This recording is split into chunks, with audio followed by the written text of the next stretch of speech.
30 секунд. Спортсмены готовы. Через буквально несколько секунд дается старт. Итак, старт.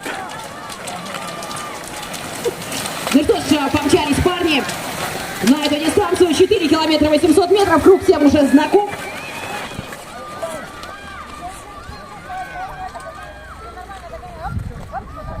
Итак, давайте смотреть.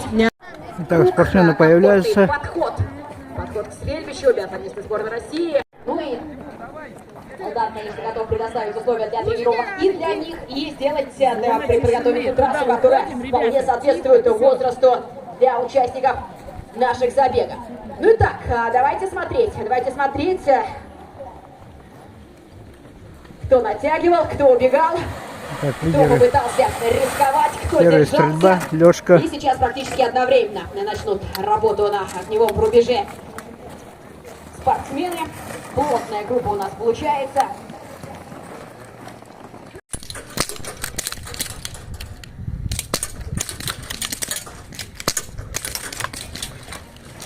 Так, ну что же, синхронно поднимается Второй сейчас. номер. Ходится сразу несколько Вернее, спортсменов. 102-й. Кто убежит Без промаха. туда, на дистанцию. У Неверова один промах.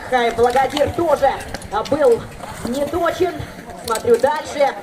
Руслан Бураков тоже с одним страшным кругом. И сейчас смотрите, вот как пригождаются два этих самых штрафных кружочка. Улетает туда и Николай Нестеров, видимо, и Илью Федорова.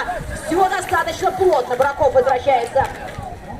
Получается у нас в этой гонке такая завязочка. Дали возможность убежать одному из спортсменов, ребят, которые в этой группе работают. Но что-то мне подсказывает, что сейчас эту самую группу Александра Большинова убежать и прочих лидеров, и не только лыжной, но и биатлонной сейчас сборной команды России. Вы внимательно смотрите. Да, вот как раз появляются спортсмены, нет, не съели. Да, ладно, давайте сейчас за стрельбой посмотрим все истории потом, потому что это такой вот важный момент.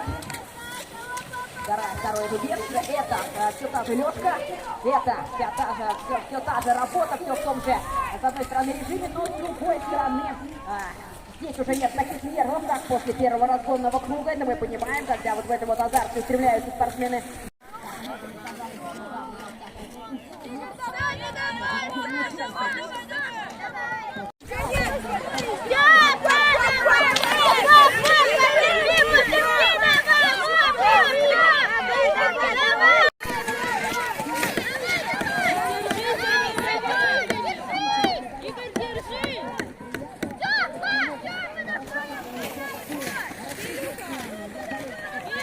Девушка 13-14 лет готовится стартовать в 11 часов 45 минут. Дальше.